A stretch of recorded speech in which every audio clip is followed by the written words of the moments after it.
Wrong screen. Right screen. Hello, welcome in, phone. Um, welcome in, Inochi, Bryant, Ken, and Reeb, the only ones that I am guaranteed to greet because you're at the beginning of the stream and I'm not reading yet. Amazing. Hello, welcome in. I've been doing a lot today. I cannot guarantee how long I will be going, but I'm going to try for at least an hour and a half. We'll try. No guarantees. I have water. I have cough drops if I desperately need them. Yeah. Sorry for the missed streams yesterday and the day before. I thought that Sir Doggo was worried about himself, and instead it seemed that he was worried about me, and I came down with a migraine, and it was great. But I nipped it in the bud. If you've seen the video where I had the migraine that showed up on stream and I just kind of like the world went like wonky, that's the feeling that I got about 2 hours before stream yesterday. And I was like, oh no, I need to go nap. So I did, and I'm fine. Hi, Conway. Enjoy the lurk. Okay, so I did take a look at this one ahead of time. I think that they are mocking German. I do not speak German, but I do know that it sounds like they're trying to put on a German accent on English, like English words. And, whew, Poe, you had some interesting ideas about treating people with respect, but let's go. So this one is The Devil in the Belfry. As usual, we start with a prelude. Oh, hello, Disco Dinosaur. No, that's welcome in. Hello. These are just our casual, chill Sunday streams. And they will be wonderful Sunday streams now because I can't go forever and I have a job to get to on Monday now. So, yeah. Thank you for stopping in. Okay. The Devil in the Belfry. And like before, we have a little blurb at the top. What o'clock is it? Old saying. Everybody knows, in a general way, that the finest place in the world is, or alas, was, the Dutch borough of Vondervottemitis. We're starting strong. Yet as it lies some distance away from any of the main roads, being in a somewhat out-of-the-way situation, there are perhaps very few of my readers who have ever paid it a visit. For the benefit of those who have not, therefore, it will be only proper that I should enter into some account of it. And this is, indeed, the more necessary, as with the hope of enlisting public sympathy on behalf of the inhabitants, I design here to give a history of the calamitous events which have so lately occurred within its limits. No one who knows me will doubt that the duty thus self-imposed will be executed to the best of my ability, with all that rigid impartiality, all that cautious examination into facts, and diligent collation of authorities which should ever distinguish him who aspires to the title of historian. By the united aid of medals, manuscripts, and inscriptions, I am enabled to say positively that the borough of Vondervottemitis has existed from its origin in precisely the same condition which it at present preserves. Of the date of this origin, however, I grieve that I can only speak with that species of indefinite definitiveness which mathematicians are, at times, forced to put up with in certain algebraic formula. The date, I must thus say, in regards to the remoteness of its antiquity, cannot be less than any assignable quantity whatsoever. Touching the derivation of the name Vondervottemitis, I confess myself with sorrow equally at fault. Among a multitude of opinions upon this delicate point, some acute, some learned, some sufficiently the reverse, I am able to select nothing which ought to be considered satisfactory. Perhaps the idea of Grogswig, nearly coincident with that of Crotaplenty, is to be cautiously preferred. It runs, Vondervottemitis, Vonder lege donder, Vottemitis quasi und Blitzitz absol problitzen.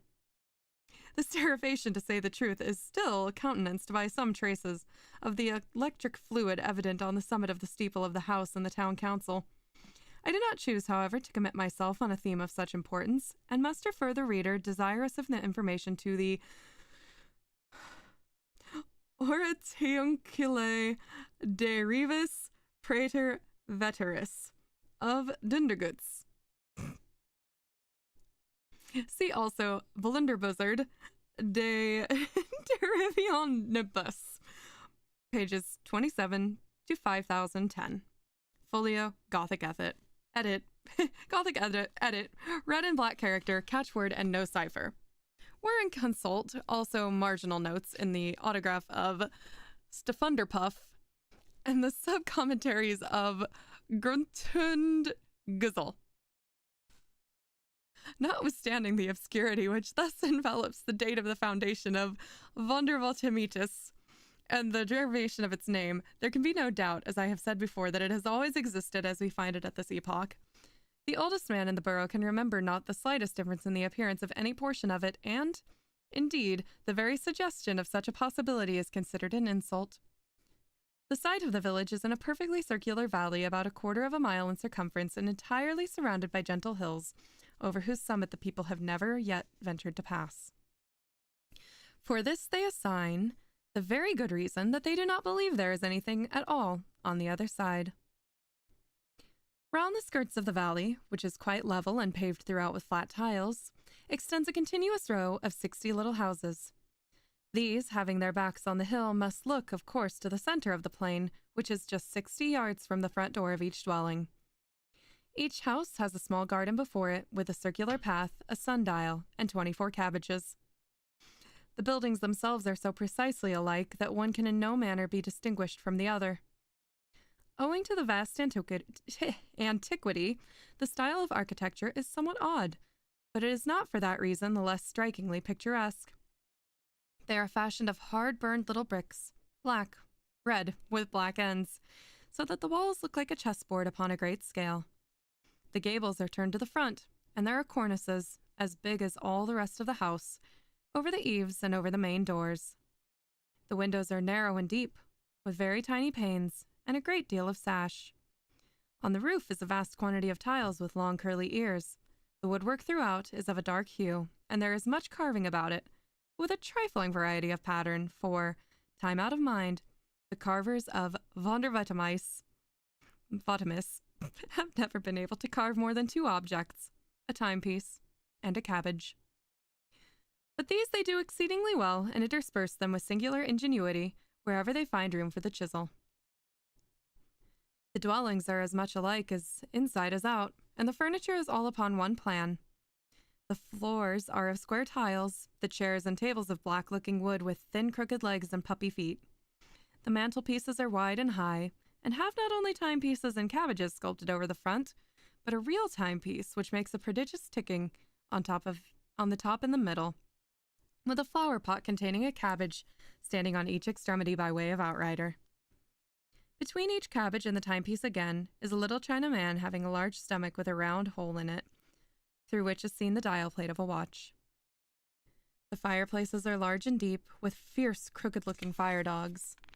There is constantly a rousing of fire, and a huge pot over it full of sauerkraut and pork, to which the good woman of the house is always busy in attending.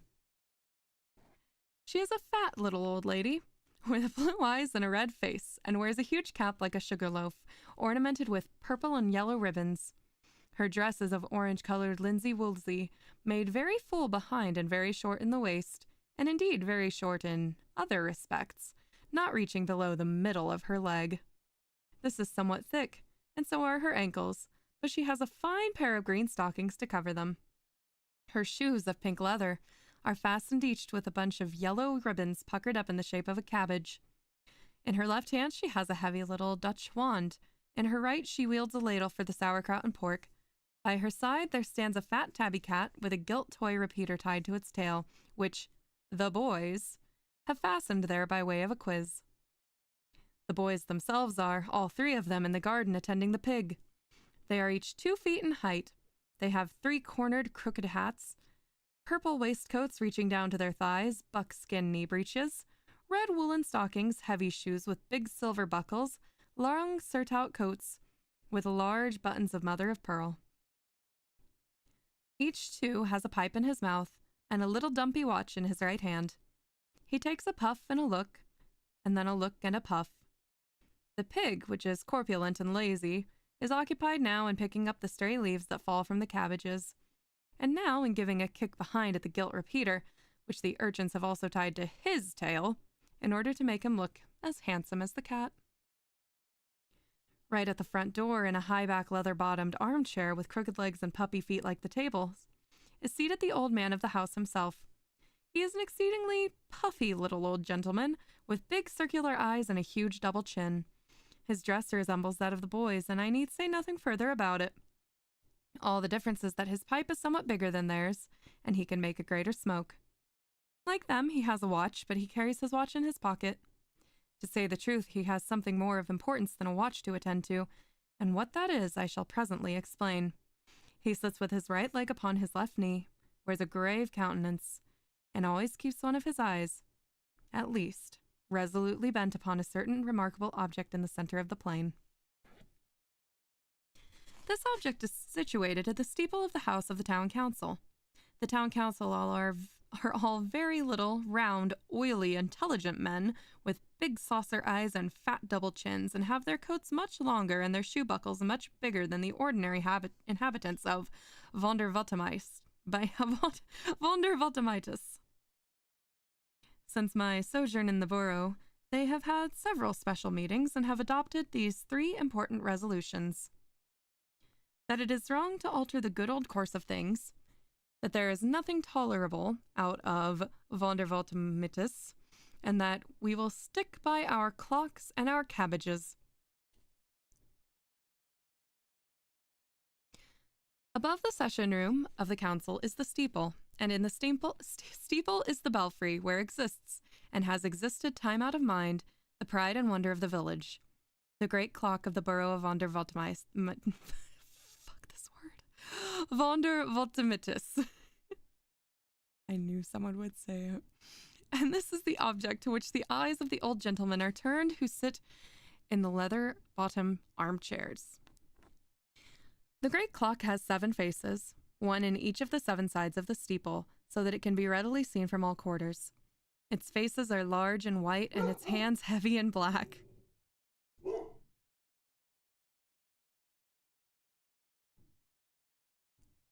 There is a belfry man whose sole duty is to attend to it, but this duty is the most perfect of sinecures, for the clock of Vondervottemitis was never yet known to have anything the matter with it. Until lately, the bare supposition of such a thing was considered heretical. From the remotest period of antiquity to which the archives have reference, the hours have been regularly struck by the big bell. And indeed, the case was just the same with all the other clocks and watches in the borough. Never was such a place for keeping the true time. When the large clapper thought proper to say 12 o'clock, all its obedient followers opened their throats simultaneously and responded like a very echo. In short, the good burghers were fond of their sauerkraut, but then they were proud of their clocks. All the people who hold sinecure offices are held in more or less respect, and as the belfry man of Vondervottemitis has the perfect of sinecures, he is the most perfectly respected of any man in the world. He is the chief dignitary of the borough, and the very pigs look up to him with a sentiment of reverence. His coat tail is very far longer, his pipe, his shoe buckles, his eyes, and his stomach, very far bigger than any of those other old gentlemen in the village. And as to his chin, it is not only double, but triple in size. I have thus painted the happy estate of Vondervottemitis. Alas, that so fair a picture should have ever experienced a reverse. There has been long a saying among the wisest inhabitants that no good can come from over the hills, and it really seemed that the words had in them something of the spirit of prophecy. It wanted 5 minutes of noon on the day before yesterday, when there appeared a very odd-looking object on the summit of the ridge of the eastward. Such an occurrence, of course, attracted universal attention, and every little old gentleman who sat in a leather-bottomed armchair turned one of his eyes with a stare of dismay upon the phenomenon, still keeping the other upon the clock in the steeple. By the time that it wanted only 3 minutes to noon, The droll object in question was perceived to be a very diminutive, foreign-looking young man. He descended the hills at a great rate, so that everybody soon had a good look at him. He was really the most finicky little personage that had ever been seen in Vondervottemitis. His countenance was of a dark snuff color, and he had a hooked nose, pea eyes, a wide mouth, and an excellent set of teeth, which latter he seemed anxious of displaying, as he was grinning from ear to ear. What with mustaches and whiskers, there was none of the rest of his face to be seen.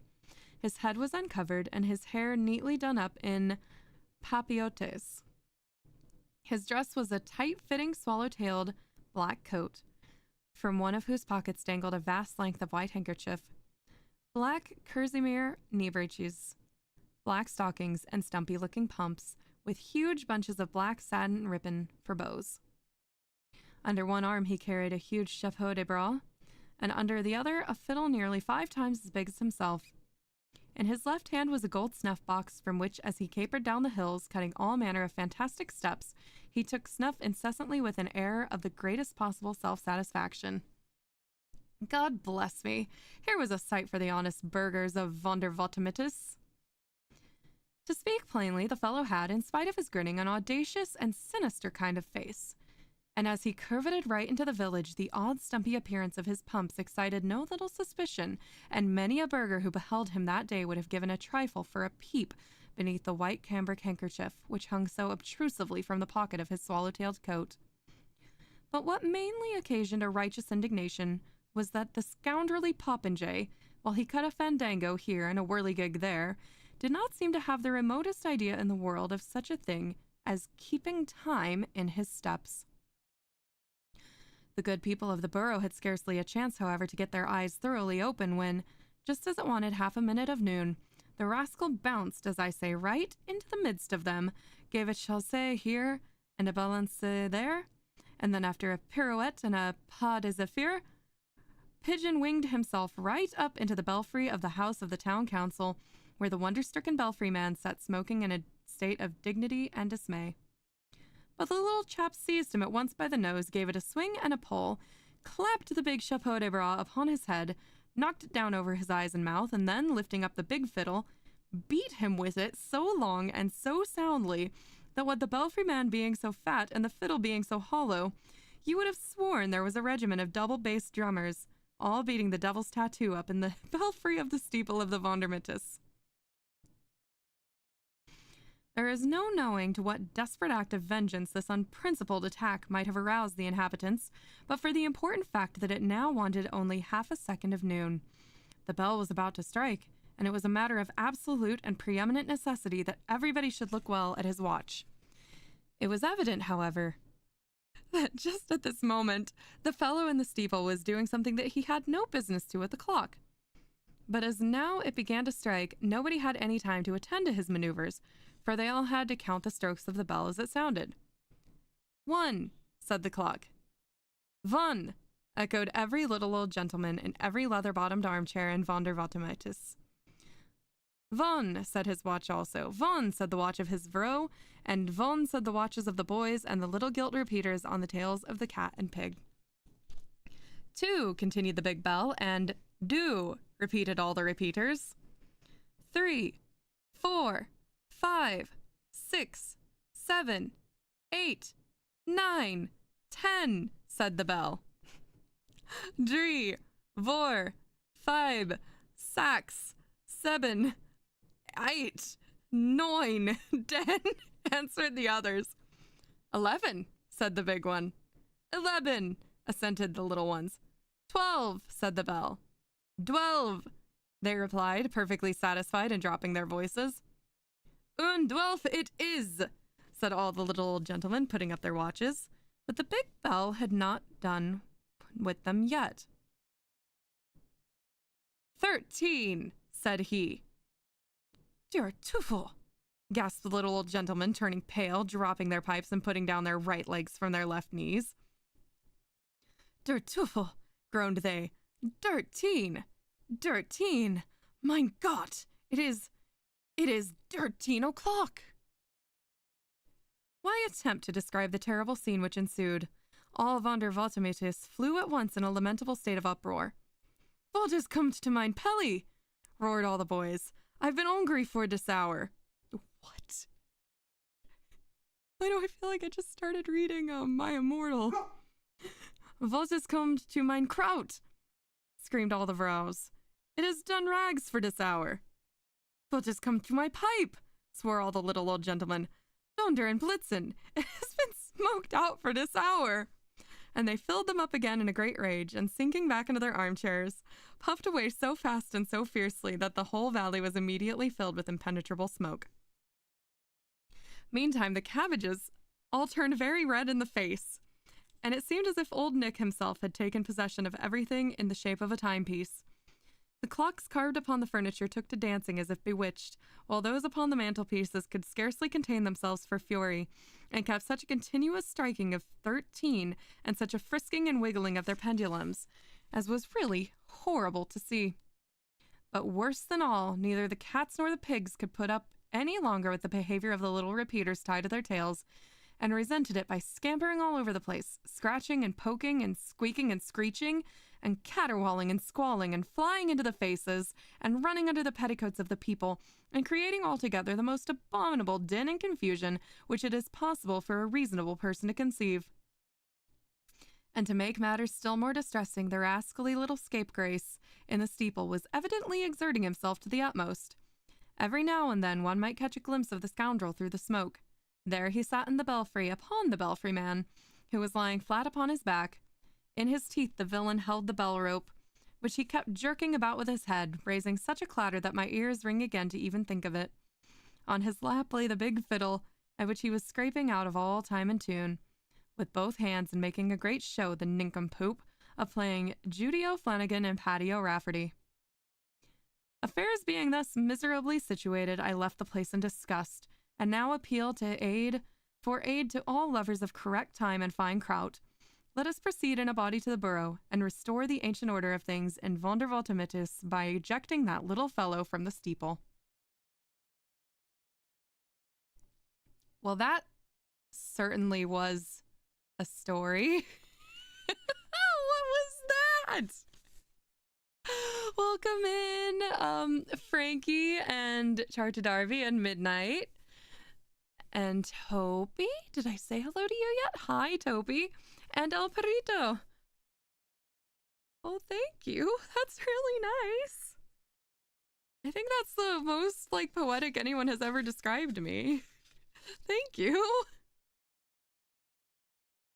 Not the cabbages. As soon as I said cabbages, I was waiting for one of you to be, my cabbages! I am honestly surprised it took as long as it did. Well, that was certainly a story.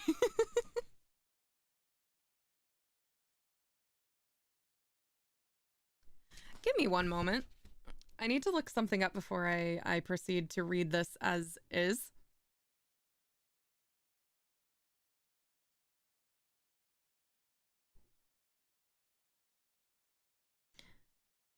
Okay, it is not. It is not. I'm trying to hold your cabbages in, but you couldn't.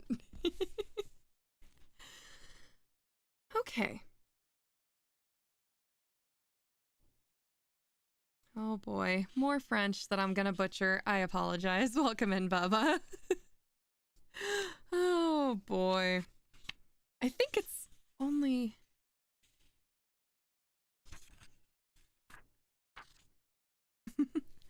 Hi, El Perito. Enduring Embrace.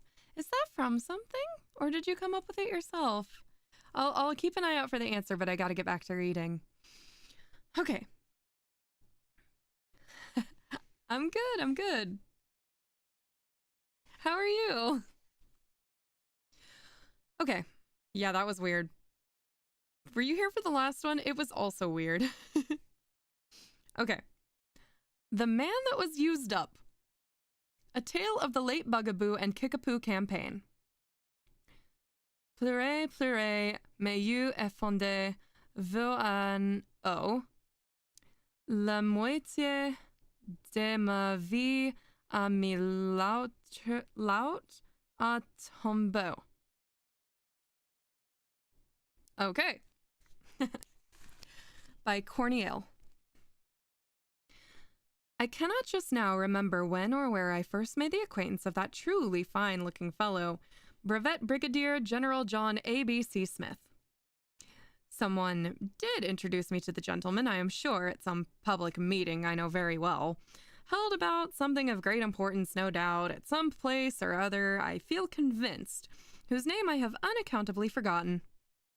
The truth is that the introduction was intended upon my part with a degree of anxious embarrassment which operated to prevent any definite impressions of either time or place. I am constitutionally nervous. This, with me, is a family failing, and I can't help it. In especial, the slightest appearance of mystery, of any point I cannot exactly comprehend, puts me at once into a pitiable state of agitation. There was something, as it were, remarkable. Yes, remarkable, although this is but a feeble term to express my full meaning, about the entire individuality of the personage in question. He was perhaps 6 feet in height, and of a presence singularly commanding. There was an air distingue pervading the whole man, which spoke of high breeding and hinted at high birth. Upon this topic, the topic of Smith's personal appearance, I have a kind of melancholy satisfaction in being minute. His head of hair would have done honor to a Brutus. Nothing could be more richly flowing or possess a brighter gloss. It was of jetty black, which was also the color, or more properly, the no color, of his unimaginable whiskers. Yet you perceive I cannot speak of these latter without enthusiasm. It is not too much to say that they were the handsomest pair of whiskers under the sun. At all events, they encircled and at times partially overshadowed a mouth utterly unequaled. Here were the most entirely even, the most brilliantly white of all conceivable teeth. From between them upon every proper occasion issued a voice of surpassing clearness, melody, and strength. In the matter of eyes, also, my acquaintance was preeminently endowed. Either one of a pair was worth a couple of the ordinary ocular organs. They were of a deep hazel, exceedingly large and lustrous, and there was perceptible about them, ever and anon, just that amount of interesting obliquity which gives pregnancy to expression. The bust of the general was unquestionably the finest bust I ever saw. For your life you could not have found fault with its wonderful proportion. This rare peculiarity set off to a great advantage a pair of shoulders which have called a blush of conscious inferiority into the countenance of the marble Apollo. I have a passion for fine shoulders, and may say that I never beheld in perfection before. The arms altogether were admirably modelled, nor were the lower limbs less superb. These were, indeed, the ne plus ultra of good legs. Every connoisseur in matters admitted the legs to be good. There is neither too much flesh nor too little, neither rudeness nor fragility. I could not imagine a more graceful curve than that of the os femoris. And there was that due gentle prominence of the rear of the fibula, which goes to the conformation of a properly proportioned calf. I wish to God my young and talented friend, Cippino, the sculptor, had but seen the legs of Brevet Brigadier General John A.B.C. Smith. But although men so absolutely fine-looking are neither as plenty as raisins or blackberries, still I could not bring myself to believe that the remarkable something to which I alluded just now, the odd air of je ne sais quoi, which hung about my new acquaintance, lay altogether, or indeed at all, in the supreme excellence of his bodily endowments. Perhaps it might be traced to the manner. Yet, here again I could not pretend to be positive. There was a primness, not to say stiffness, in his carriage, a degree of measured, and if I may so express it, of rectangular precision attending his every movement, which, observed in a more diminutive figure, would have had the least little savour in the world of affectation, pomposity, or constraint, but which, noticed in a gentleman of his undoubted dimension, was readily placed to the account of reserve, hauteur, of a commendable sense, in short, of what is due to the dignity of colossal proportion. The kind friend who presented me to General Smith whispered in my ear some few words of comment upon the man. He was a remarkable man, a very remarkable man, indeed one of the most remarkable men of the age. He was an especial favorite, too, with the ladies, chiefly on account of his high reputation for courage. In that point, he is unrivaled. Indeed, he is a perfect desperado, a downright fire-eater, and no mistake, said my friend, here dropping his voice excessively low and thrilling me with the mystery of his tone. Guess I should go a little deeper, shouldn't I? A downright fire-eater, and no mistake. Showed that, I should say, to some purpose in the late tremendous swamp fight way down south with the Bugaboo and Kickapoo Indians. Here my friend opened his eyes to some extent. Bless my soul. Blood and thunder and all that. Prodigies of valor. Heard of him, of course? You know he's the man. Man alive, how do you do? Why, how are ye? Very glad to see ye indeed. Here interrupted the general himself, seizing my companion by the hand as he drew near and bowing stiffly but profoundly as I was presented. I then thought, and I think so still, that I never heard a clearer nor a stronger voice, nor beheld a finer set of teeth. But I must say that I was sorry for the interruption just at that moment as, owing to the whispers and insinuations aforetold, my interest had been greatly excited in the hero of the Bugaboo and Kickapoo campaign. However, the delightfully luminous conversation of Brevet Brigadier General John A.B.C. Smith soon completely dissipated this chagrin. My friend leaving us immediately, we had quite the long tete-a-tete, and I was not only pleased but really instructed. I never heard a more fluent talker or a man of greater general information. With becoming modesty he forbore, nevertheless, to touch upon the theme I had just then most at heart. I mean the mysterious circumstances attending the Bugaboo War. And on my own part, what I conceived to be a proper sense of delicacy forbade me to broach the subject, although in truth I was exceedingly tempted to do so. I perceived, too, that the gallant soldier preferred topics of philosophical interest, and that he delighted especially in commenting upon the rapid march of mechanical invention. Indeed, lead him where I could, this was a point to which he invariably came back. There's nothing at all like it, he would say. We are a wonderful people and live in a wonderful age. Parachutes and railroads, man-traps and spring guns. Our steamboats are upon every sea, and the Nassau balloon packet is about to run regular trips. Fare either way, only 20 pounds sterling, between London and Timbuktu. And who shall calculate the immense influence upon social life, upon arts, upon commerce, upon literature, which will be the immediate result of the great principles of electromagnetics? Nor is this all, let me assure you. There is really no end to the march of invention. The most wonderful, the most ingenious, and let me add, Mr. Thompson, I believe that's your name. Let me add, I say, the most useful, the most truly useful mechanical contrivances are daily springing up like mushrooms, and if I may so express myself, or more figuratively, like grasshoppers. Like grasshoppers, Mr. Thompson, about us, and, around us. Thompson, to be sure, is not my name, but it is needless to say that I left General Smith with a heightened interest in the man, with an exalted opinion of his conversational powers, and a deep sense of the valuable privileges we enjoy in living in this age of mechanical invention. My curiosity, however, had not been altogether satisfied, and I resolved to prosecute immediate inquiry among my acquaintances touching the Brevet Brigadier General himself, and particularly respecting the tremendous events coram par magna fui during the Bugaboo and Kickapoo campaign. The first opportunity which presented itself, and which, horoscope reference, I did not in the least scruple to seize, occurred at the church of the Reverend Dr. Drummumup.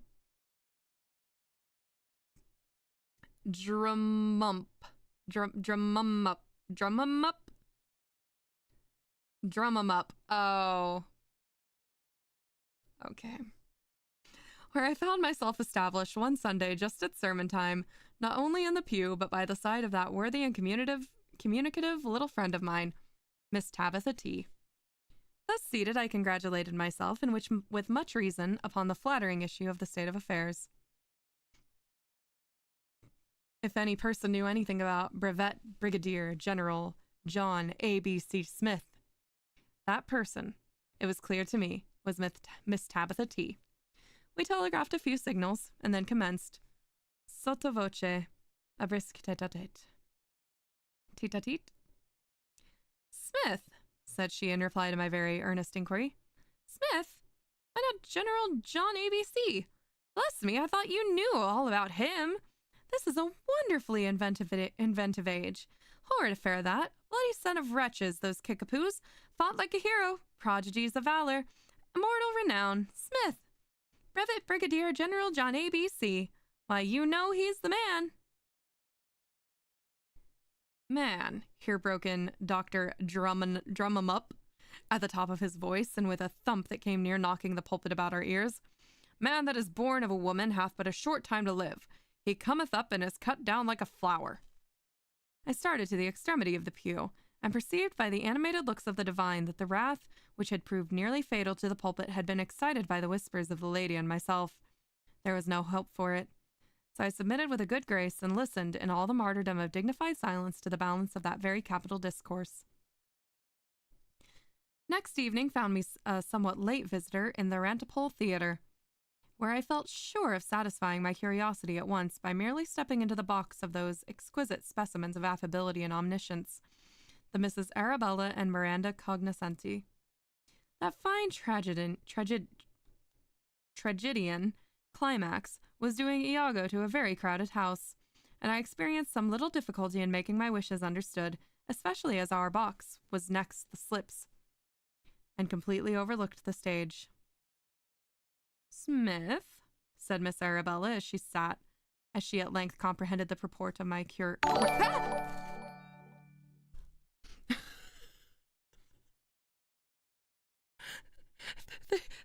Thank you for the sub.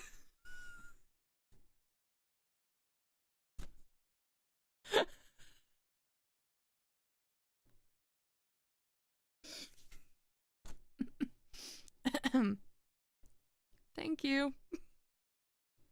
That scared the hell out of me. I had that up so loud. Okay.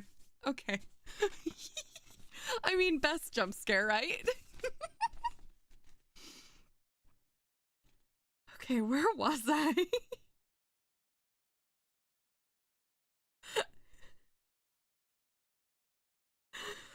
Okay, okay, I think I found my spot again. Smith, said Miss Arabella as she at length comprehended the purport of my query. Smith? Why not General John A.B.C.? Smith, inquired Miranda musingly. God bless me, did you ever behold a finer figure? Never, madam, but do tell me.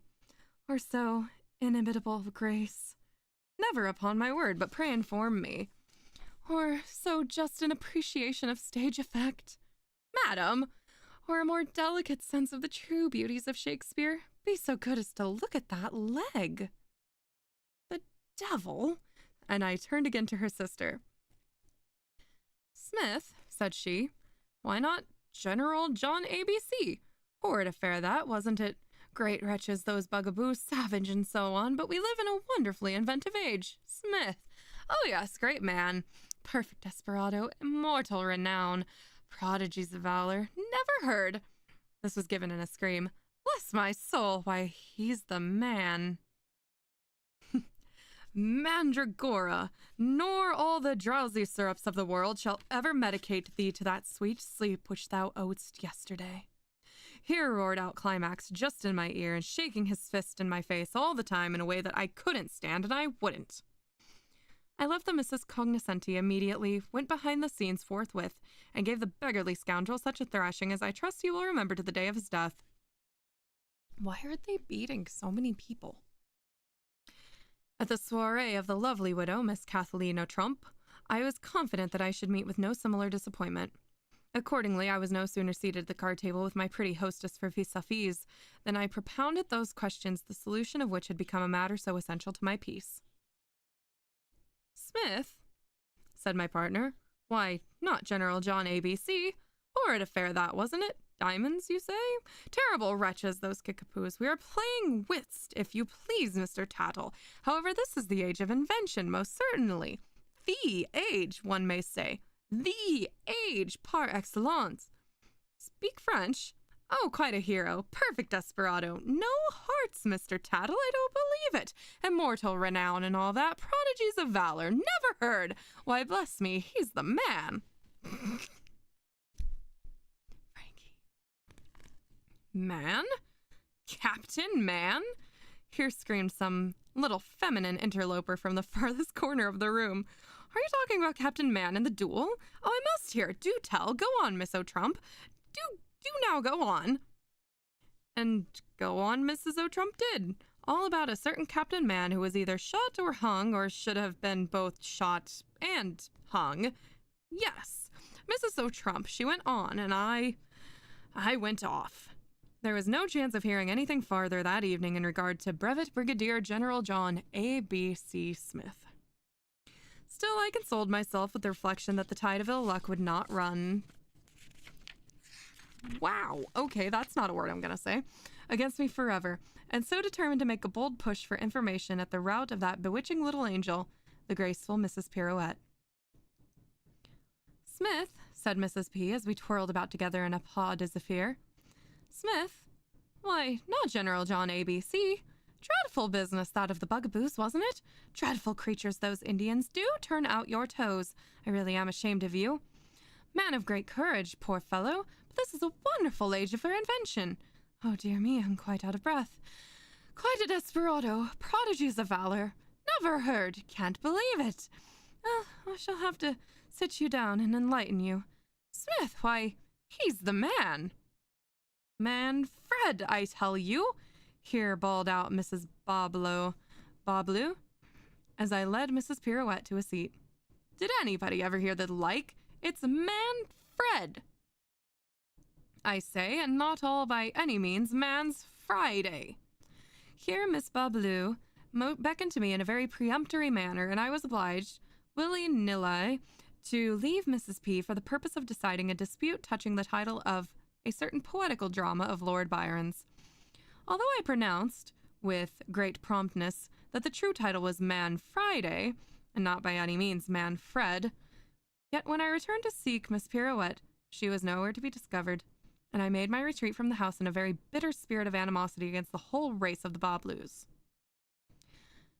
Matters had now assumed a really serious aspect, and I resolved to call at once upon my particular friend, Mr. Theodore Sinavate. Theodore. For I knew that here at least I should get something like definitive information. Smith, said he in his well-known peculiar way of drawling out his syllables. Smith? Why not General John A.B.C.? Savage affair with the Kickapoos, wasn't it? Say, don't you think so? Perfect desperado, great pity, 'pon my honor, wonderfully inventive age, prodigies of valor. By the by, did you ever hear about Captain Man? Captain Man be... I'm gonna think that says damned. Captain Man be damned, said I. Please, to go on with your story. Oh, well, quite a la même chose, as we say in France. Smith, eh? Brigadier General John A.B.C., I say? Here Mr. S. thought proper to put his finger to the side of his nose. I say, you don't mean to insinuate now, really and truly and conscientiously, that you don't know all about the affair of Smith's as well as I do, eh? Smith? John A.B.C.? Why, bless me, he's the man. Mr. Sinavate, said I imploringly, is he the man in the mask? No, said he, looking wise. Nor the man in the moon. Considered a pointed and positive insult, and so left the house at once in a high dudgeon, with a firm resolve to call my friend Mr. Sinavate to a speedy account for his ungentlemanly conduct and ill breeding. In the meantime, however, I had no notion of being thwarted touching Whoops. In the meantime, however, I had no notion of being thwarted touching the information I desired. There was one resource left me yet. I would go to the fountainhead. I would call forthwith upon the general himself and demand in explicit terms the solution of this abominable piece of mystery. Here, at least, there should be no chance for equivocation. I would be plain, positive, peremptory, as short as pie crust, as concise as Tacitus or Montesquieu. It was early when I called, and the general was dressing, but I pleaded urgent business and was shown at once into his bedroom by an old valet, who remained in attendance during my visit. As I entered the chamber, I looked about, of course, for the occupant, but did not immediately perceive him. There was a large and exceedingly odd-looking bundle of something which lay close by my feet on the floor, and as I was not in the best humor of the world, I gave it a kick out of the way. Ahem.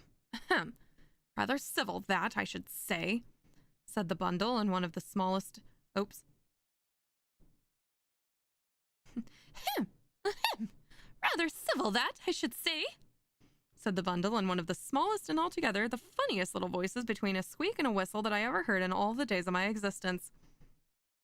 Rather civil, that, I should observe, I fairly shouted with terror and made off at a tangent into the farthest extremity of the room.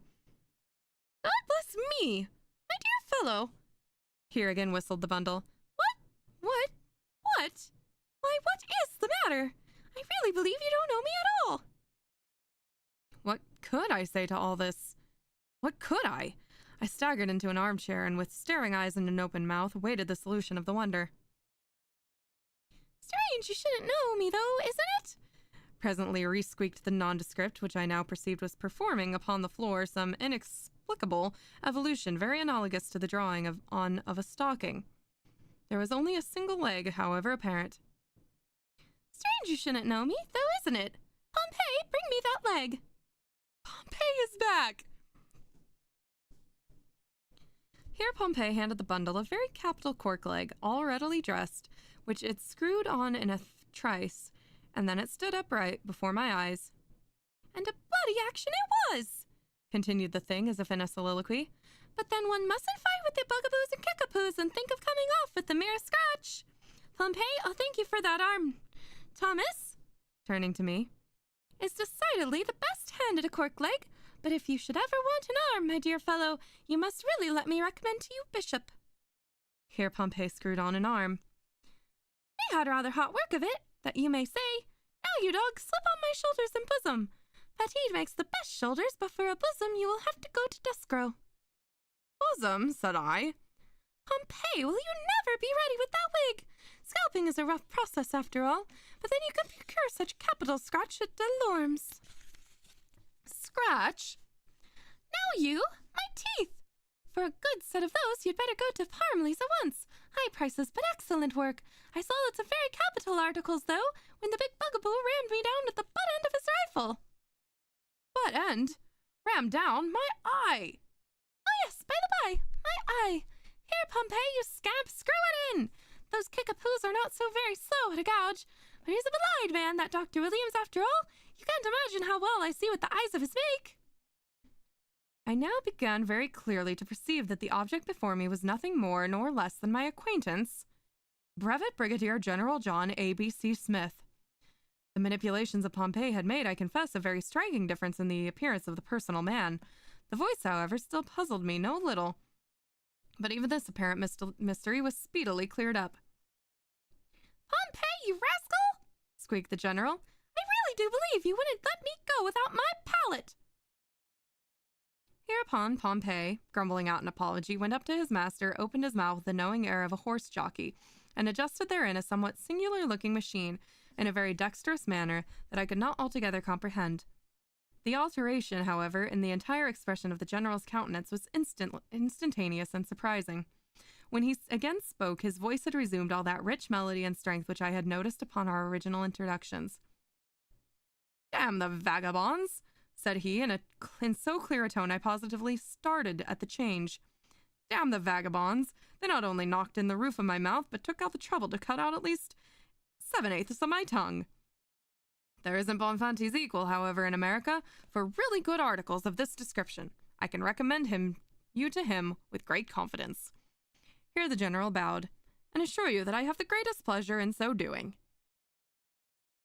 I acknowledged his kindness in my best manner, and took leave of him at once with a perfect understanding of the true state of affairs, with a full comprehension of the mystery which had troubled me so long. It was evident.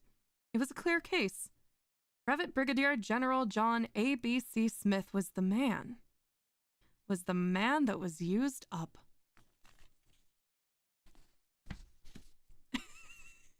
Okay. Okay. That was weird. Yeah, I agree. He was absolutely thirsting for this guy. That is, I think, the most gay thing I've read in Edgar Allan Poe yet. I mean, you weren't wrong. It was a body. It was just like parts of a body. Yes, I did just get some water. How long is this? This is very long. Where did we start? 84. Okay. I think I have to end here. This next one is considered, well, maybe I can get it done. We can always pause. Oh, some of it is poetry. That makes it shorter. All right, we're going to try to get this done in under 2 hours. This stream in under 2 hours. So this is, I think, one of them that most people at least know the name of. I've never personally read it. This is The Fall of the House of Usher.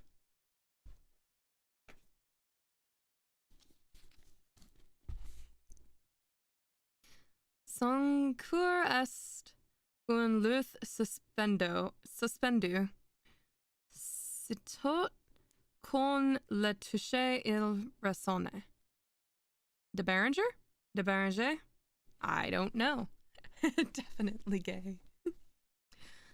During the whole of a dull, dark, and soundless day in the autumn of the year, when the clouds hung oppressively low in the heavens, I had been passing alone on horseback through a singularly dreary tract of country, and at length found myself, as the shades of the evening drew on, within the view of the melancholy house of Usher. I know not how it was, but with the first glimpse of the building, a sense of insufferable gloom pervaded my spirit. I say insufferable, for the feeling was unrelieved by any of that half-pleasurable, because poetic sentiment with which the mind usually receives the sternest natural images of the desolate or terrible.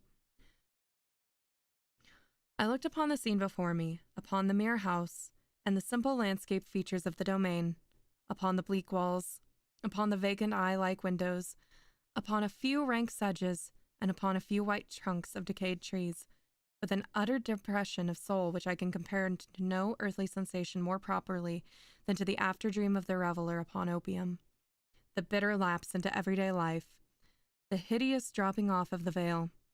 There was an iciness, a sinking, a sickening of the heart, an unredeemed dreariness of thought which no goading of the imagination could torture into aught of the sublime. What was it, I paused to think, what was it that so unnerved me in the contemplation of the house of Usher? It was a mystery all insoluble, nor could I grapple with the shadowy fancies that crowded upon me as I pondered. I was forced to fall back upon the unsatisfactory conclusion that while, beyond doubt, there are combinations of a very simple natural objects which have the power of thus affecting us, still in the analysis of this power lies among considerations beyond our depth. It was possible, I reflected, that a mere different arrangement of the particulars of the scene, of the details of the picture, would be sufficient to modify, or perhaps to annihilate its capacity for sorrowful impression. And, acting upon this idea, I reined my horse to the precipitous brink of a black and lurid tarn that lay in unruffled luster by the dwelling, and gazed down, but with a shudder even more thrilling than before, upon the remodeled and inverted images of the grey sedge, and the ghastly tree stems, and the vacant and eye-like windows. Nevertheless, in this mansion of gloom, I now proposed myself a sojourn of some weeks. Its proprietor, Roderick Usher, had been one of my boon companions in boyhood, but many years had elapsed since our last meeting. A letter, however, had lately reached me in a distant part of the country, a letter from him which, in its wildly importunate nature, had admitted of no other than a personal reply. The MS gave evidence of nervous agitation. The writer spoke of acute bodily illness, of a mental disorder which oppressed him, and of an earnest desire to see me as his best, and indeed his only personal friend, with a view of attempting by the cheerfulness of my society some alleviation of his malady. It was the manner in which all this, and much more, was said. It was the apparent heart that went into his request which allowed me no room for hesitation, and I accordingly obeyed forthwith what I still considered a very singular summons. Although as boys we had been even intimate associates, yet I really knew little of my friend. His reserve had always been excessive and habitual. I was aware, however, that his very ancient family had been noted, time out of mind, for a peculiar sensibility of temperament, displaying itself through long ages in many works of exalted art, and manifested of late in repeated deeds of munificent yet unobtrusive charity, as well as in a passionate devotion to the intricacies, perhaps even more than to the orthodox and easily recognizable beauties, of musical science. I had learned, too, the very remarkable fact that the stem of the Usher race, all time honored as it was, had put forth at no period any enduring branch. In other words, the entire family lay in the direct line of descent, and had always, with very trifling and very temporary variation, so lain. It was this deficiency, I considered, while running over in thought the perfect keeping of the character of the premises with the accredited character of the people, and while speculating upon the possible influence which the one, in long lapse of centuries, might have exercised upon the other. It was this deficiency, perhaps, of collateral issue, and the consequent undeviating transmission from sire to son of the patrimony with the name which had, at length, so identified the two as to merge the original title of the estate in the quaint and equivocal appellation of the House of Usher, an appellation which seemed to include in the minds of the peasantry who used it both the family and the family mansion. I have said that the sole effect of my somewhat childish experiment, that of looking down within the tarn, had been to deepen the first singular impression. There can be no doubt that the consciousness of the rapid increase of my superstition, for why should I not so term it, served mainly to accelerate the increase itself. Such I have long known as the paradoxical law of all sentiments having terror as a basis, and it might have been for this reason only when I again uplifted my eyes to the house itself, from its image in the pool, there grew in my mind a strange fancy, a fancy so ridiculous, indeed, that I but mention it to show the vivid force of sensation which oppressed me. I had so worked upon my imagination as to really believe that about the whole mansion and domain there hung an atmosphere peculiar to themselves and their immediate vicinity, an atmosphere which had no affinity with the air of heaven, but which had reeked up from the decayed trees and the gray wall and the silent tarn, a pestilent and mystic vapor, dull, sluggish, faintly discernible, and leaden-hued. Shaking off from my spirit what must have been a dream, I scanned more narrowly the real aspect of the building. Its principal feature seemed to be that of an excessive antiquity. The discoloration of ages had been great. Minute fungi overspread the whole exterior, hanging in a fine, tangled webwork from the eaves. Yet all of this was apart from any extraordinary dilapidation. No portion of the masonry had fallen, and there appeared to be a wild inconsistency between its still perfect adaptation of parts and the crumbling condition of the individual stones. In this there was much that reminded me of the specious totality of old woodwork which had rotted for long years in some neglected vault, with no disturbance from the breath of the eternal air. Beyond this indication of extensive decay, however, the fabric gave little token of instability. Perhaps the eye of a scrutinizing observer might have discovered a barely perceptible fissure which, extending from the roof of the building in front, made its way down the wall in a zigzag direction until it became lost in the sullen waters of the tarn. Noticing these things, I rode over to a short causeway to the house. A servant in waiting took my horse, and I entered the Gothic archway of the hall. A valet of stealthy step thence conducted me in silence through many a dark and intricate passage in my progress to the studio of his master. Much that I encountered on the way contributed, I know not how, to heighten the vague sentiments of which I have already spoken, while the objects around me, while the carvings of the ceilings, the somber tapestries of the walls, the ebon blackness of the floors, and the phantasmagoric armorial trophies which rattled as I strode, were but matters to which, or to such as which, I had been accustomed from my infancy. While I hesitated not to acknowledge how familiar was all this, I still wondered to find how unfamiliar were the fancies which ordinary images were stirring up. On one of the staircases I met the physician of the family. His countenance, I thought, wore a mingled expression of low cunning and perplexity. He accosted me with trepidation and passed on. The valet now threw open a door and ushered me into the presence of his master. The room in which I found myself was very large and lofty. The windows were narrow, long, and pointed, and at so vast a distance from the black oaken floor as to be altogether inaccessible from within. Feeble gleams of encrimsoned light made their way through the trellised panes and served to render sufficiently distinct the more prominent objects around. The eye, however, struggled in vain to reach the remoter angles of the chamber or the recesses of the vaulted and fretted ceiling. Dark draperies hung upon the walls. The general furniture was profuse, comfortless, antique, and tattered. Many books and musical instruments lay scattered about, but failed to give any vitality to the scene. I felt that I breathed an atmosphere of sorrow. An air of stern, deep, and irredeemable gloom hung over and pervaded all. Upon my entrance, Usher arose from a sofa on which he had been laying at full length, and greeted me with a vivacious warmth, which had much in it, I first thought, of an overdone cordiality, of the constrained effort of the ennuyé man of the world. A glance, however, at his countenance convinced me of his perfect sincerity. We sat down, and for some moments, while he spoke not, I gazed upon him with a feeling half of pity, half of awe. Surely man had never before so terribly altered in so brief a period as had Roderick Usher. It was with great difficulty that I could bring myself to admit the identity of the wan being before me with the companion of my early boyhood. Yet the character of his face had been at all times remarkable. A cadaverousness of complexion, an eye large, liquid, and luminous beyond comparison, lips somewhat thin and very pallid, but of a surpassingly beautiful curve, a nose of a delicate Hebrew mold, with a breadth of nostril unusual in similar formations, a finely molded chin, speaking in its want of prominence of a want of moral energy, hair of a more than web-like softness and tenuity. These features, with an inordinate expansion above the regions of the temple, made up altogether a countenance not easily to be forgotten. And now, in the mere exaggeration of the prevailing character of these features, and of the expression they were wont to convey, lay so much of a change that I doubted to whom I spoke. The now ghastly pallor of the skin and the now miraculous luster of the eye, above all things, startled and even awed me. The silken hair, too, had been suffered to grow all unheeded, and as, in its wild gossamer texture, it floated rather than fell about the face.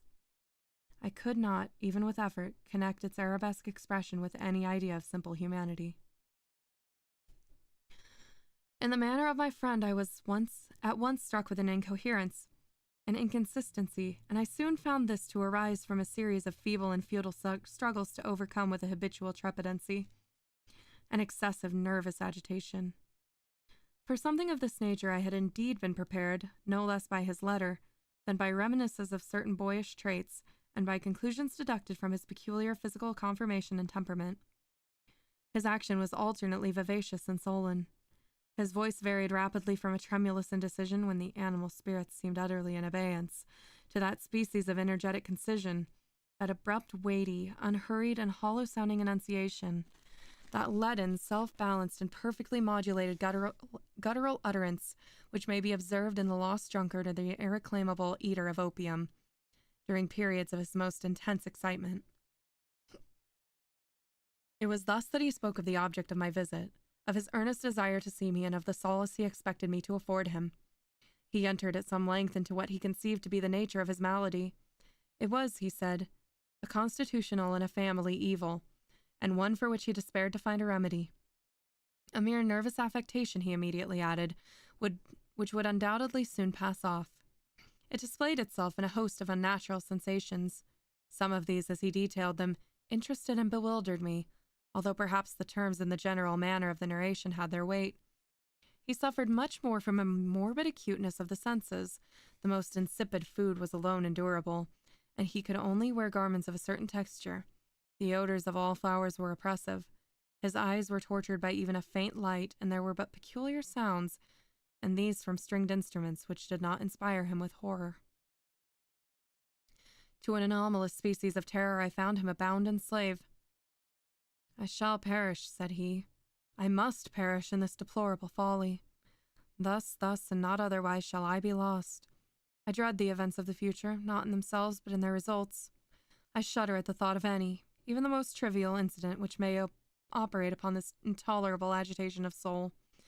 I have indeed no abhorrence of danger, except in its absolute effect, in terror.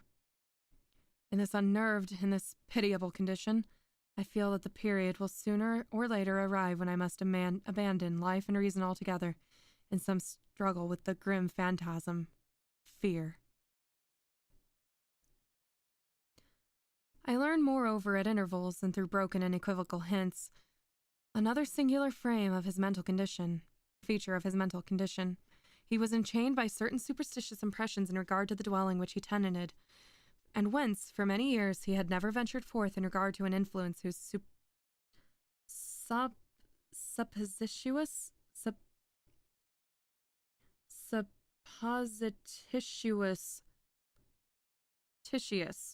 force was conveyed in terms too shadowy here to be restated. An influence which some peculiarities in the mere form and substance of his family mansion had, by dint of long sufferance, he said, obtained over his spirit. An effect which the physique of the grey walls and turrets and of the dim tarn of which into which they all looked down had, at length, brought upon the morale of his existence.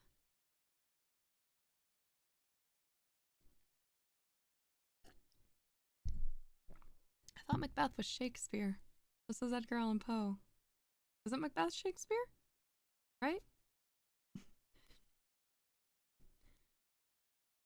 He admitted, however, although with hesitation, that much of the peculiar gloom which thus afflicted him could be traced to a more natural and far more palpable origin, to the severe and long-continued illness, indeed to the evidently approaching dissolution of a tenderly beloved sister, his sole companion for long years, his last and only relative on earth. Her decease, said he, with a bitterness that I can never forget, would leave him, the hopeless and frail, the last of the ancient race of the Ushers. While he spoke, the Lady Madeline, for so she was called, passed slowly through a remote portion of the apartment, and without having noticed my presence, disappeared. I regarded her with an utter astonishment, not unmingled with dread, and yet I found it impossible to account for such feelings. A sensation of stupor oppressed me, as my eyes followed her to retreating steps. When a door at length closed upon her, my gaze sought instinctively and eagerly the countenance of the brother. But he had buried his face in his hands, and I could only perceive that a far more ordinary wanness had overspread the emaciated fingers through which trickled many passionate tears. The disease of the Lady Madeline had long baffled the skill of her physicians, a settled apathy, a gradual wasting away of the person, and frequent altogether, although transient, affections of a partially cataleptical character were the unusual diagnosis. Hitherto she had steadily borne up against the pressure of her malady and had not betaken herself finally to bed, but, on the closing in of the evening of my arrival at the house, she succumbed, as her brother told me at night with an inexpressible agitation, to the prostrating power of the destroyer, and I learned that the glimpse I had obtained of her person would thus probably be the last I should obtain, that the lady, at least while living, would be seen by me no more. For several days ensuing, her name was unmentioned by either Usher or myself, and during this period I was busied in earnest endeavors to alleviate the melancholy of my friend.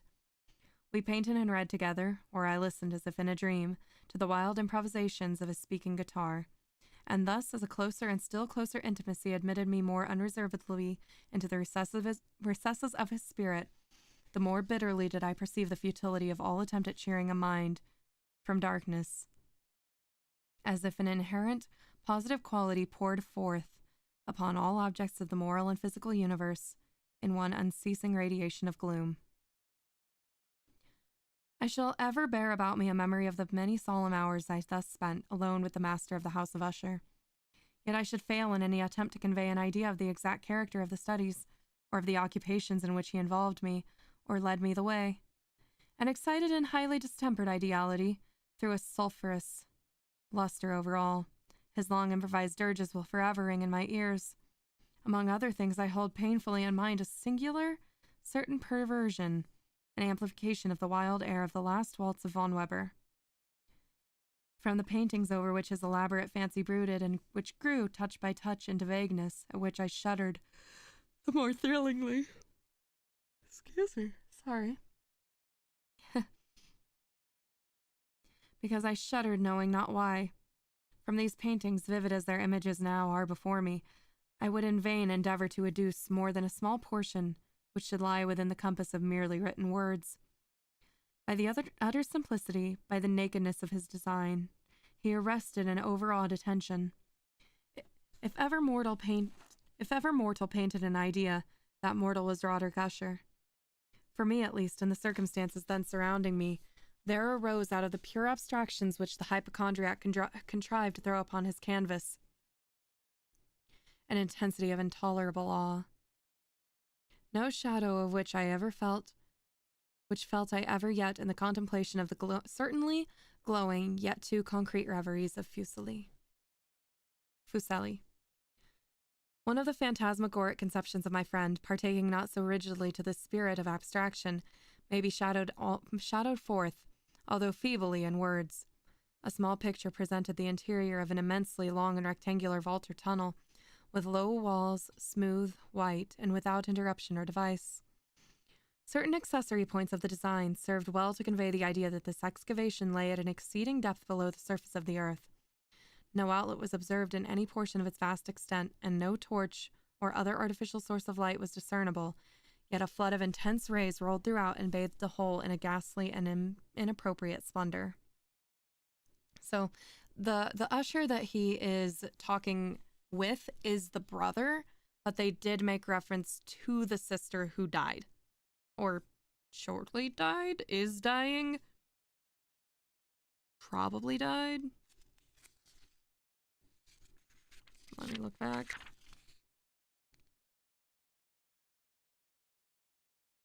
Oh, okay. I don't think she's died yet. I think he was saying that if she died, he would be very, ill in health. But she is still alive. But there is a her and a she that is being talked about.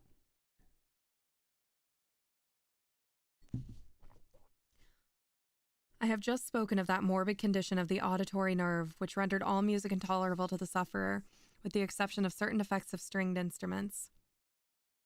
It was perhaps the narrow limits to which he thus confined himself upon the guitar, which gave birth in great measure to the fantastic character of his performances. But the fervid facility of his impromptus could not be accounted for.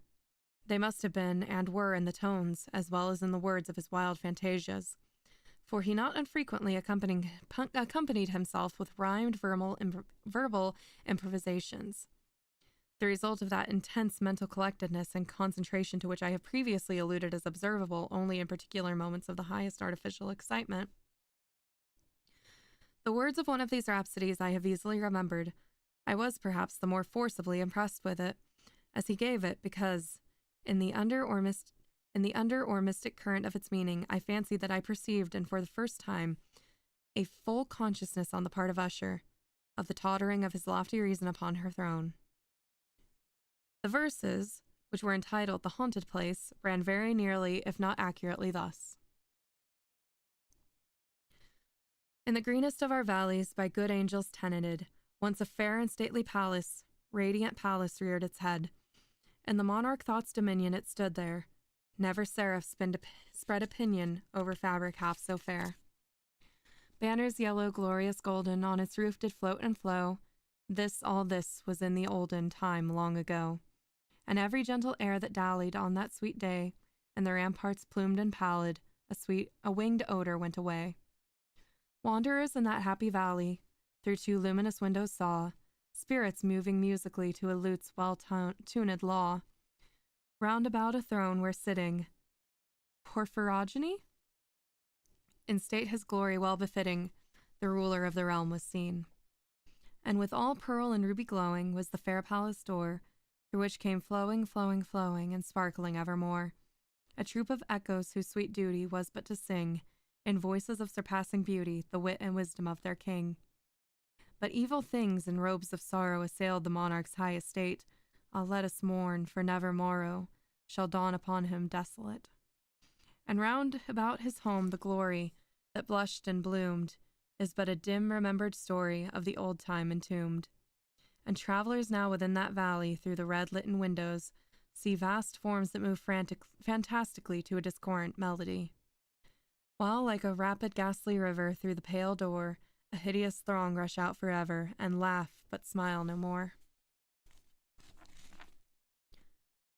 I well remember that suggestions arising from this ballad led us into a train of thought wherein there became manifest an opinion of Usher's which I mention not so much on account of its novelty, for other men have thought it thus, as on account of the pertinacity with which he maintained it. This opinion in its general form was that of the sentience of all vegetable things.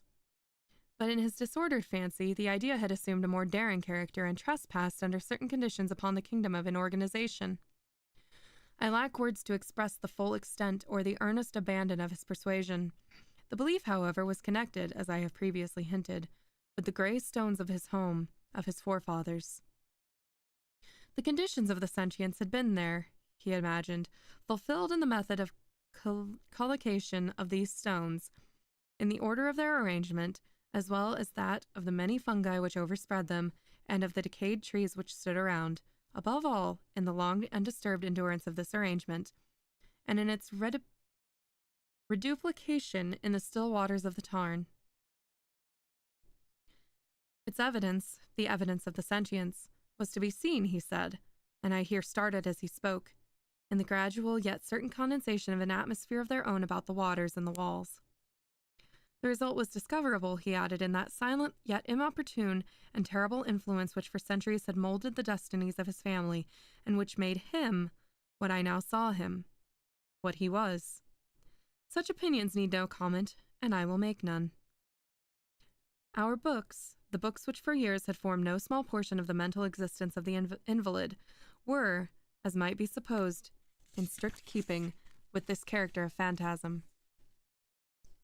We pored together over such works as the Ververt et Chartreuse of Grisset, the Belphegor of Machiavelli, the Heaven and Hell of Swedenborg, the Subterranean Voyage of Nicholas Klim by Holberg, the Chiromancy of Robert Flood, of Jean de Dindagin, and of Delachaume, the Journey into the Blue Distance of Teak, and the City of the Sun of Campanella. One favorite volume was a small octavo edition of the Directorium Inquisitorium by the Dominican Emeric de Girone, and there were passages in Pomponius Mela about the old African satyrs and Egyptians over which Usher would sit dreaming for hours. His chief delight, however, was found in the perusal of an exceedingly rare and curious book in Quarto Gothic, the Manual of a Forgotten Church, the Vigiliae Mortuorum Secundum Quorum Ecclesiae Maguntinae. I could not help thinking of the wild ritual of this work and of its probable influence upon the hypochondriac when, one evening, having informed me abruptly that the Lady Madeline was no more, he stated his intention of preserving her corpse for a fortnight, previously to its final interment, in one of the numerous vaults within the main walls of the building. The worldly reason, however, assigned for this singular proceeding was one which I did not feel at liberty to dispute. The brother had been led to his resolution, so he told me, by consideration of the unusual character of the malady of the deceased, of certain obtrusive and eager inquiries on the part of her medical men, and of the remote and exposed situation of the burial ground of the family. I will not deny that when I called to mind the sinister countenance of the person whom I met upon the staircase on the day of my arrival at the house, I had no desire to oppose what I regarded at best but a harmless, and by no means an unnatural, precaution. At the request of Usher, I personally aided him in the arrangements for the temporary entombment. The body having been encoffined, we two alone bore it to its rest, the vault in which we placed it, and which had been so long unopened that our torches, half smothered in its oppressive atmosphere, gave us little opportunity for investigation, was small, damp, and entirely without means for admission for light. Lying at a great depth, immediately beneath that portion of the building in which was my own sleeping apartment, it had been used, apparently in remote feudal times, for the worst purposes of a dungeon keep, and in later days a place of deposit for powder or some other highly combustible substance, as a portion of its floor and the whole interior of a long archway through which we reached it were carefully sheathed with copper. The door of massive iron had also been similarly protected. Its immense weight caused an unusually sharp grating sound as it moved upon its hinges. Having deposited our mournful burden upon trestles within this region of horror, we partially turned aside the yet unscrewed lid of the coffin and looked upon the face of the tenant. A striking similitude between the brother and sister now first arrested my attention, and Usher, divining perhaps my thoughts, murmured out some few words from which I learned that the deceased and himself had been twins, and that the sympathies of a scarcely intelligible nature had always existed between them. Our glances, however, rested not long upon the dead, for we could not regard her unawed. The disease which had thus entombed the lady in the maturity of youth had left, as usual in all maladies of a strictly cataleptical character, the mockery of a faint blush upon the bosom and the face, and that suspiciously lingering smile upon the lip which is so terrible in death. We replaced and screwed down the lid, and having secured the door of iron, made our way with toil into the scarcely less gloomy apartments of the upper portion of the house. And now, some days of bitter grief having elapsed, an observable change came over the features of the mental disorder of my friend. His ordinary manner had vanished. His ordinary occupations were neglected or forgotten. He roamed from chamber to chamber with hurried, unequal, and objectless step. The pallor of his countenance had assumed, if possible, a more ghastly hue, but the luminousness of his eye had utterly gone out. The once occasional huskiness of his tone was heard no more, and a tremulous quaver, as if of extreme terror, habitually characterized his utterance. There were times, indeed, when I thought his unceasingly agitated mind was laboring with some obsessive secret, to divulge which he had struggled for the necessary courage. At times, again, I was obliged to resolve all into the mere inexplicable vagaries of madness, for I beheld him gazing upon vacancy for long hours in an attitude of the profoundest attentions, as if listening to some imaginary sound. It was no wonder that his condition terrified, that it infected me. I felt creeping upon me, slow, yet certain degrees, the wild influences of his own fantastic yet impressive superstitions.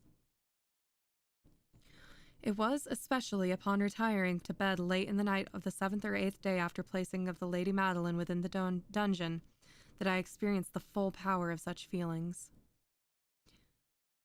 Sleep came not near my couch, while the hours waned and waned away. I struggled to reason off the nervousness which had dominion over me. I endeavored to believe that much, if not all, of what I felt was due to the bewildering influence of the gloomy furniture of the room, of the dark and tattered draperies which, tortured into motion by the breath of a rising tempest, swayed fitfully to and fro upon the walls and rustled uneasily about the decorations of the bed. But my efforts were fruitless. An irrepressible tremor gradually pervaded my frame, and at length there sat upon my very heart an incubus of utterly causeless alarm. Shaking this off with a gasp and a struggle, I uplifted myself upon the pillows and, peering earnestly within the intensive darkness of the chamber, hearkened. I know not why, except that an instinctive spirit prompted me to certain low and indefinite sounds which came through the pauses of the storm, at long intervals I knew not whence. Overpowered by an intense sentiment of horror, unaccountable yet unendurable, I threw on my clothes with haste, for I felt that I should sleep no more during the night, and endeavored to arouse myself from the pitiable condition into which I had fallen by pacing rapidly to and fro through the apartment. I had taken but few turns in this manner when a light step on an adjoining staircase arrested my attention. I presently recognized it as that of Usher. In an instant afterwards he rapped with a gentle touch at my door and entered bearing a lamp. His countenance was as usual, cadaverously wan, but moreover there was a species of mad hilarity in his eyes, and evidently restrained hysteria in his whole demeanor. His air appalled me. but anything was preferable to the solitude which I had so long endured, and I even welcomed his presence as a relief. "And have you not seen it?" he said abruptly, after having stared about him for some moments thus, in silence. "You have not then seen it? But stay, you shall." Thus speaking, and having carefully shaded his lamp, he hurried to one of the casements, and threw it freely open to the storm. The impetuous fury of the entering gust nearly lifted us from our feet. It was indeed a tempestuous yet sternly beautiful night, and one wildly singular in its terror and its beauty. A whirlwind had apparently collected its forces in our vicinity, for there were frequent and violent alterations in the direction of the wind, and the exceeding density of the clouds, which hung so low as to press upon the turrets of the house, did not prevent our perceiving the lifelike velocity with which they flew, careening from all points against each other, without passing away into the distance. I say that even their exceeding density did not prevent our perceiving this, yet we had no glimpse of the moon or stars, nor was there any flashing forth of the lightning. But the undersurfaces of the huge masses of agitated vapor, as well as all terrestrial objects immediately around us, were glowing in the unnatural light of a faintly luminous and distinctly visible gaseous exhalation which hung about and enshrouded the mansion. You shall not behold this," said I, shudderingly to Usher as I led him with a gentle violence from the window to a seat. "These appearances, which bewilder you, are merely electrical phenomena, not uncommon, or it may be that they have their ghastly origin in the rank miasma of the tarn. Let us close this casement, the air is chilling and dangerous to your frame. Here is one of your favorite romances. I will read, and you shall listen, and so we will pass away this terrible night together." The antique volume which I had taken up was the Mad Trist of Sir Lancelot Canning, but I had called it a favorite of Usher's more in sad jest than in earnest, for in truth there is little in its uncouth and unimaginative prolixity which could have had interest for the lofty and spiritual ideality of my friend. It was, however, the only book immediately at hand, and I indulged a vague hope that the excitement which now agitated the hypochondriac might find relief. For the history of mental disorder is full of similar anomalies, even in the extremeness of the folly which I should read. Could I have judged, indeed, by the wild, overstrained air of vivacity which he hearkened, or apparently hearkened, to the words of the tale, I might have well congratulated myself upon the success of my design. I had arrived at that well-known portion of the story where Ethelred, the hero of the tryst, having sought in vain for the peaceable admission to the dwellings of the hermit, proceeds to make good an entrance by force. Here it will be remembered that the words of the narrative runs thus: "And Ethelred, who was by nature of a doughty heart, and who was now mighty withal, on account of the powerfulness of the wine which he had drunken, waited no longer to hold parley with the hermit, who, in sooth, was of an obstinate and maliceful turn, but feeling the rain upon his shoulder, and fearing the rising of the tempest, uplifted his mace outright, and with blows made quickly room in the plankings of the door for his gauntleted hand, and now pulling therewith steadily, he so cracked and ripped and tore all asunder that the noise of the dry and hollow-sounding wood alarumed and reverberated through the forest." At the termination of this sentence I started, and for a moment paused, for it appeared to me, although I at once concluded that my excited fancy had deceived me, it appeared to me that from some very remote portion of the mansion there came indistinctly to my ears what might have been in its exact similarity of character the echo, but a stifled and dull one certainly, of the very cracking and ripping sound which Sir Lancelot had so particularly described.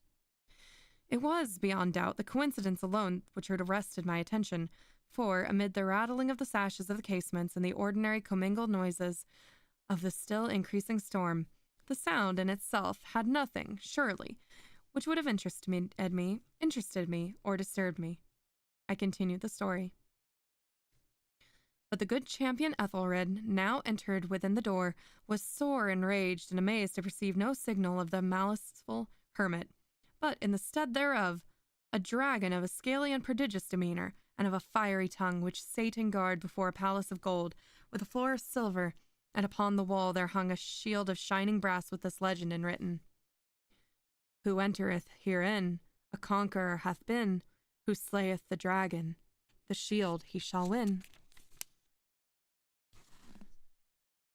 And Ethelred uplifted his mace and struck upon the head of the dragon, which fell before him and gave up his pesty breath with a shriek so horrid and harsh, and withal so piercing, that Ethelred had fain to close his ears with his hands against the dreadful noise of it, the like whereof was never heard before.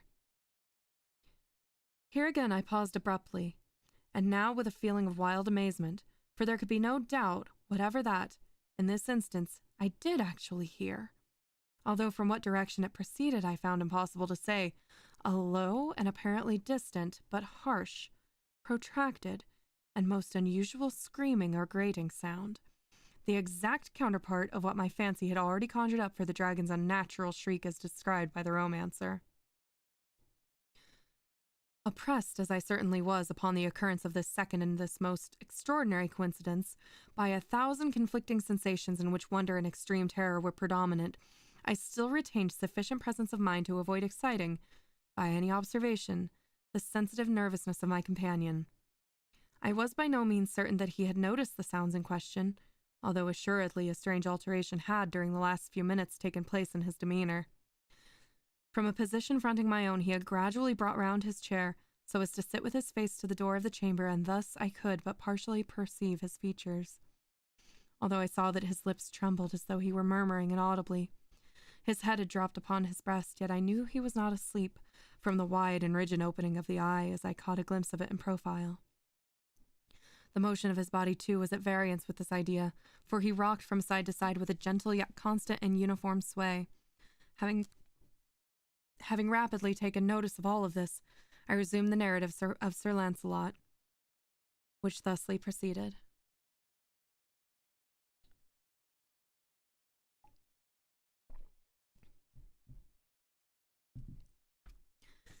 And now the champion, having escaped from the terrible fury of the dragon, bethinking himself of the brazen shield and of the breaking up of the enchantment which was upon it, removed the carcass from out the way before him, and approached valorously over the silver pavement of the castle to where the shield was upon the wall, which in sooth tarried not for his full coming, but fell down at his feet upon the silver floor with a mighty great and terrible ringing sound.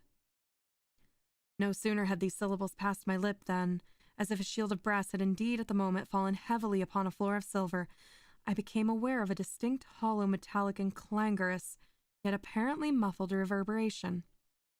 Completely unnerved, I leapt to my feet, but the measured rocking movement of Usher was undisturbed. I rushed to the chair in which he sat. His eyes were bent fixedly before him, and throughout his whole countenance there reigned a stony rigidity. But as I placed my hand upon his shoulder, there came a strong shudder over his whole person. A sickly smile quivered about his lips, and I saw that he spoke in a low, unhurried, and gibbering murmur, as if unconscious of my presence. Bending closely over him, I at length drank in the hideous import of his words. Not hear it? Yes, I hear it, and have heard it.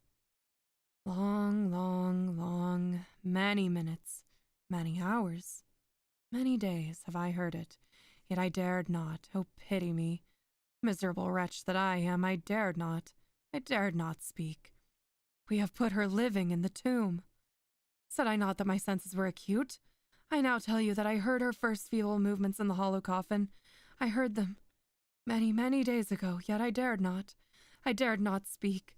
And now, tonight, Ethelred, the breaking of the hermit's door and the death cry of the dragon and the clangor of the shield, say rather the rending of her coffin and the grating of the iron hinges of her prison, and her struggles within the coppered archway of the vault. Oh, whither shall I fly? Will she not be here anon? Is she not hurrying to upbraid me for my haste? Have I not heard her footstep upon the stair? Do I not distinguish that heavy and horrible beating of her heart? Madman! Here he sprang furiously to his feet and shrieked out his syllables, as if in the effort he were giving up his soul. Madman! I tell you she now stands without the door! As if in the superhuman energy of his utterance there had been found the potency of a spell. The huge antique panels to which the speaker pointed threw back slowly upon the instant, their ponderous and ebony jaws. It was the work of the rushing gust, but then without those doors there did stand the lofty and enshrouded figure of the Lady Madeline of Usher. There was blood upon her white robes, and the evidence of some bitter struggle upon every portion of her emaciated frame. For a moment she remained trembling and reeling to and fro upon the threshold. Then, with a low moaning cry, fell heavily inward upon the person of her brother, and in her violent and now final death agonies, bore him to the floor a corpse, and a victim to the terrors he had anticipated.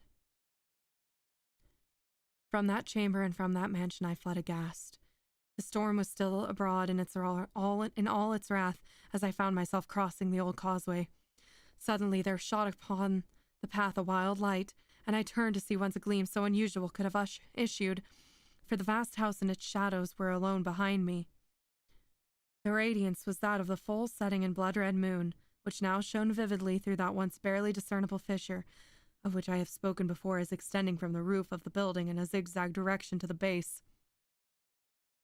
While I gazed, this fissure rapidly widened. There came a fierce breath of the whirlwind.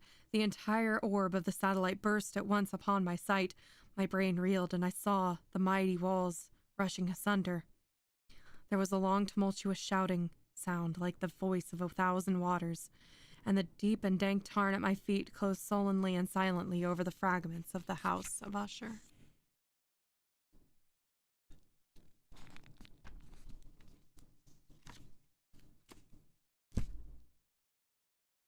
Well, that happened. That was creepy.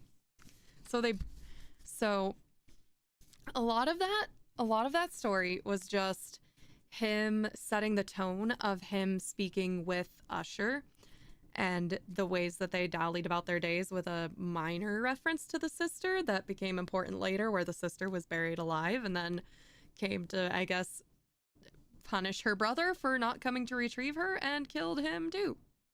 And then apparently, through magic, the house fell apart and was submerged under the water. Yeah. Just like your hopes and dreams. All right. This, yet again, marks the second stream in a row without that particular word for which we keep an ear out every time. But I need to go. I can feel the tiredness setting in, and I usually don't redirect after this just because of a solid ending. So, all right, I will see everybody later. My schedule is up. Tuesday is Hollow Night, and I will see everybody later. Thank you for accompanying me in this very, very odd stream yet again. Bye.